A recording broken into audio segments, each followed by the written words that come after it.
Have you ever had a fear that was so strong it took over your whole mind? When we're afraid of losing someone we care about a lot, we want to stop the loss in any way we can. This fear is very human, but it can lead us into a maze of pain and worry.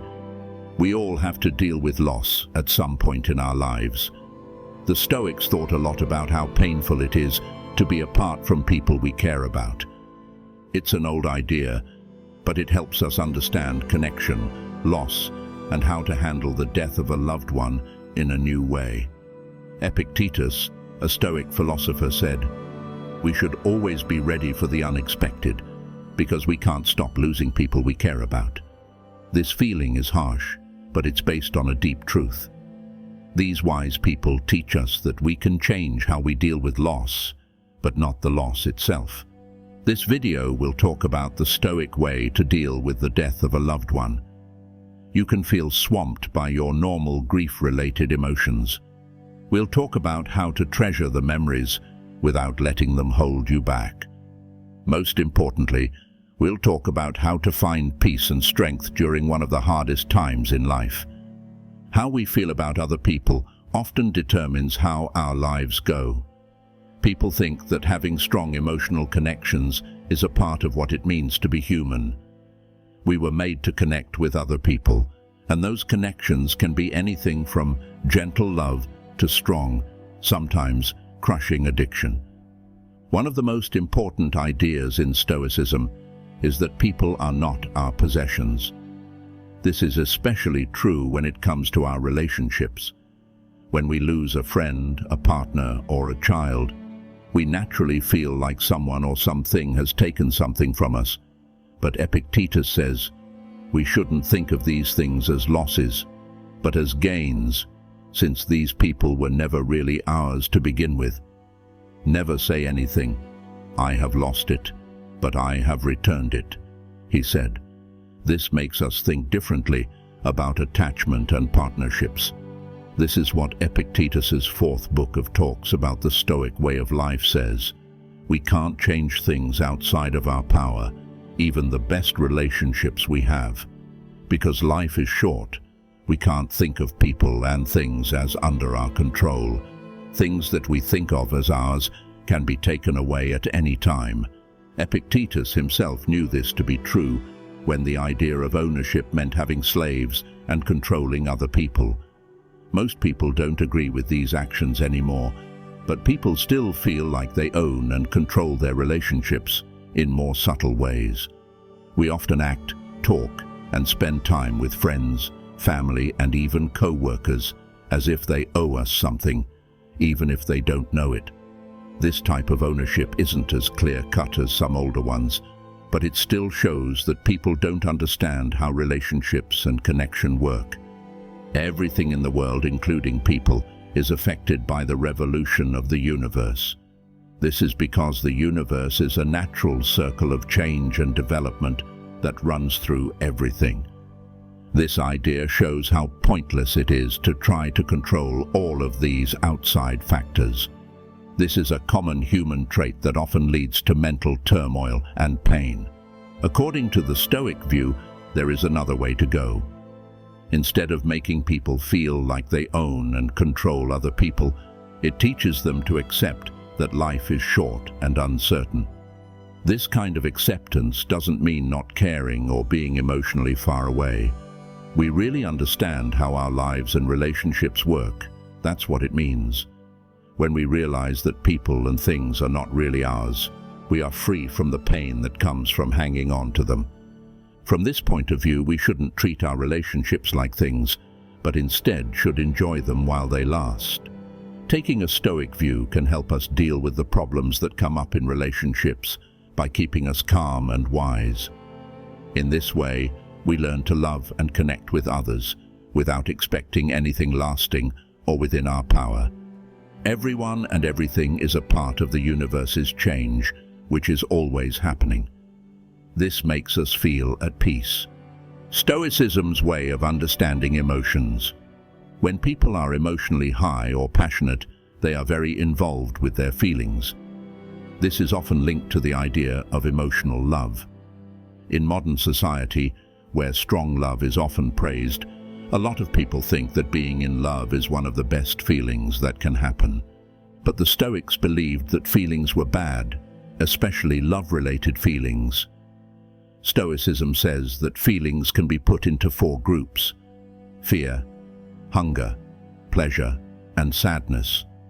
When there is attachment, especially mental attachment, all of these feelings tend to come together. Being with someone you care about makes you happy, and being alone makes you hungry. We always worry that we will lose someone we care about, and their death can hurt us a lot. The Stoics say that these feelings come from making wrong assumptions about what we are experiencing. It doesn't make sense to Stoics whether someone is there or not, whether they lose someone, or whether they die. There is nothing bad about these things that happen.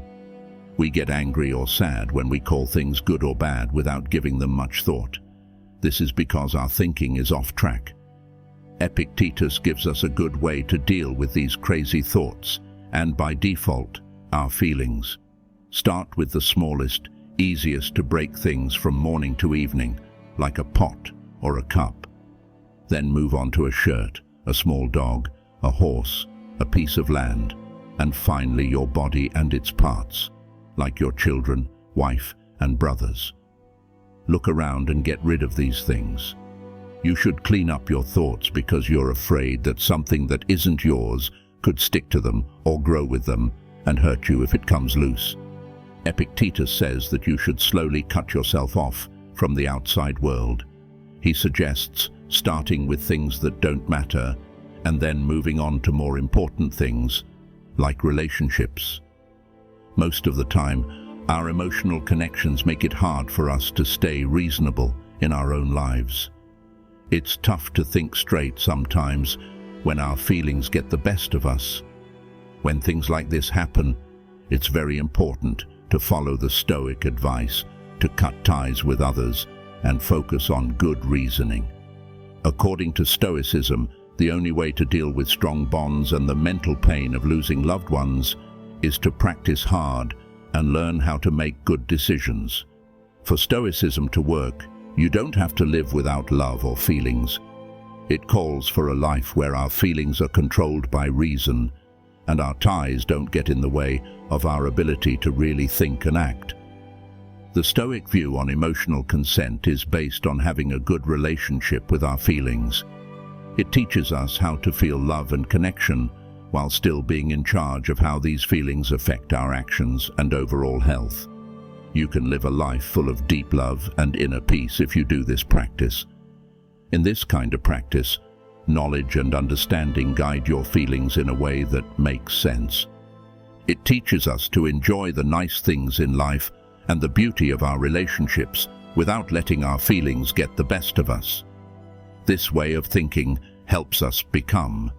We can handle life's problems with ease and calm when our emotions are strong and clear. Letter from Seneca, How to Deal with Loss. Should a Stoic not feel anything when they lose someone? Stoicism is often misunderstood as a theory that tells people to avoid feeling emotions. In reality, it gives a more nuanced view on how to deal with emotions, especially loss. Stoicism stresses how important it is to keep your cool, but it also knows that it can be tough to do so. This isn't a quick or easy process, and famous Stoics like Epictetus, Zeno, and Seneca had mental issues. Socrates came up with the idea of proto-emotions, which are quick, normal emotional responses that we can't really change. Crying after something sad or being startled when you sense danger are 2 examples. It's not in Stoicism that these usual reactions are wrong. It's more about how we deal with and react to these feelings later, and how important it is to be able to think clearly to keep irrational feelings at bay. Seneca, one of the most important Stoic thinkers, wrote something that can help you deal with loss. Seneca writes to his mother, Helvia, who is having a hard time with his death, and gives her tips on how to deal with her feelings of sadness. Seneca talked about a healthy way to deal with sadness and warned against letting your sadness get out of hand. He talked about how their ancestors dealt with loss, like They only let a woman remember her husband for 10 months, which made them less sad. He writes, they didn't tell them they couldn't be sad, but they did put limits on their grief. Because it's a stupid sign of weakness to become sad all the time when you lose someone close to you. But having a heart that doesn't show any sadness is also not normal. Holding in your sorrow is the best way to find a balance between love and good sense. Rather than Epictetus's thought of total indifference when it comes to loss, this point of view makes more sense. He knows that most people, including his mother, aren't Stoic experts and will feel sad because of that. He doesn't say to get rid of all your feelings, but to keep them in check. Philosophical study, he told his mother, would help her get better and heal. Stoicism is based on the idea that balance is the best way to deal with loss. Seneca wrote a lot about this idea. You need to learn how to show and feel your feelings without letting them take over. This way of dealing with grief is kind and practical at the same time. It acknowledges that grieving is a normal response to loss and encourages people to show their feelings in a healthy way. Seneca's letter gives us a kind but strict way to deal with loss. In the end, Stoicism encourages a thoughtful way of controlling these feelings, but it also recognizes that emotional responses to loss are natural. Seneca promotes mental health and strength by urging moderation and a sound understanding of philosophy. This is like the Stoic goal of having a good and healthy life.